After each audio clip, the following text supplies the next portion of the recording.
कल्पना कीजिए, आप एक ऐसी रेस में दौड़ रहे हैं जिसका कोई अंत नहीं है। आप सोना इकट्ठा करते हैं, जमीनें जीतते हैं और लोगों को अपने पैरों के नीचे झुकाते हैं।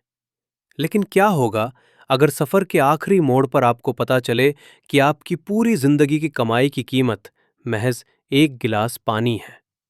आज की यह कहानी आपको झकझोर देगी। ये कहानी है एक ऐसे सम्राट की जिसने दुनिया को जीता लेकिन खुद को हार गया। हजारों साल पहले एक राजा था। उसका नाम इतिहास के पन्नों में खून से लिखा गया था। उसे अजेय कहा जाता था। उसका महल सोने की ईंटों से बना था और उसकी सेना के घोड़ों की टाप से धरती कांपती थी। लेकिन उस राजा की रूह के अंदर एक खालीपन था। वो जितना ज्यादा जीतता, उसे उतनी ही ज्यादा भूख लगती। वो दया को कमजोरी और क्रूरता को शासन का गहना मानता था। एक रात महल के गुप्त तहखाने में एक बूढ़े कैदी ने राजा से कहा, राजन, आप धरती तो जीत सकते हैं, लेकिन उस फकीर की शांति को कभी नहीं पा सकते जो आपकी सीमा पर एक झोपड़ी में रहता है। वो राजाओं का राजा है क्योंकि उसे कुछ नहीं चाहिए। राजा को ये बात चुभ गई। उसने सोचा, ऐसी कौन सी चीज है जो मेरे पास नहीं है? राजा ने अपने सबसे वफादार सेनापति को भेजा। सेनापति जो खुद हजारों जंग देख चुका था। वो जब उस घने जंगल में पहुंचा तो हवाओं का रुख बदल गया। वहां का सन्नाटा शोर मचा रहा था। अचानक सेनापति के सामने एक तेंदुआ आया।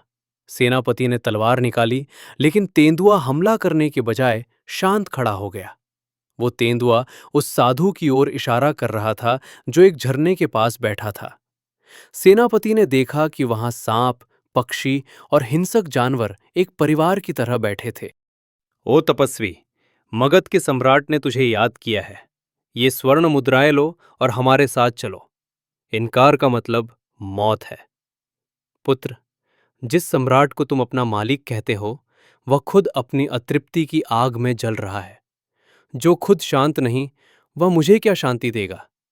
जाओ, उसे कहो कि उसकी तलवार की धार यहां आकर कुंद हो जाएगी। जब राजा को यह संदेश मिला तो उसने अपनी पूरी बटालियन के साथ जंगल को घेर लिया। वो दिखाना चाहता था कि प्रकृति भी उसके सामने छोटी है। राजा जब साधु के सामने पहुंचा तो उसने देखा कि साधु की आंखों में कोई खौफ नहीं था। राजा ने अपनी भारी तलवार साधु के गले पर रख दी। मैं चाहूं तो इसी वक्त तेरा वजूद मिटा सकता हूं। बोल, तुझे क्या चाहिए, जान की भीख या मेरा खजाना? राजन, मुझे कुछ नहीं चाहिए, लेकिन मैं देख रहा हूं कि तुम बहुत गरीब हो। मैं गरीब? मेरी तिजोरियां हीरे जवाहरात से भरी हैं। साधु ने राजा की आंखों में आंखें डालकर एक सम्मोहन पैदा किया। राजा को अचानक लगने लगा कि वो जंगल गायब हो गया है। वो एक तपते हुए रेगिस्तान में खड़ा है। सूरज आग उगल रहा है। राजा के पास न सेना है, न मुकुट, सिर्फ सूखी हुई रेत और असहनीय प्यास। पानी, कोई मुझे पानी दो, मैं मगध का राजा हूं। तभी साधु एक साधारण मटके और गिलास के साथ प्रकट हुए। साधु ने कहा, राजन, ये पानी का गिलास मेरा है। अगर मैं इसे न दूं तो तुम अगले 5 मिनट में मर जाओगे। अब बताओ, तुम इस पानी के बदले मुझे क्या दोगे? मेरी आधी रियासत ले लो, बस ये पानी दे दो। नहीं राजन, प्यास बहुत गहरी है, मौत बहुत करीब है। क्या आधा राज्य काफी है? नहीं, मेरा पूरा राज्य ले लो। मेरी सारी सेना, मेरा सोना, मेरा महल, सब तुम्हारा। बस एक घूंट पानी दे दो। अचानक राजा की तंद्रा टूटी। वो वापस जंगल में था। साधु उसके सामने मुस्कुरा रहे थे।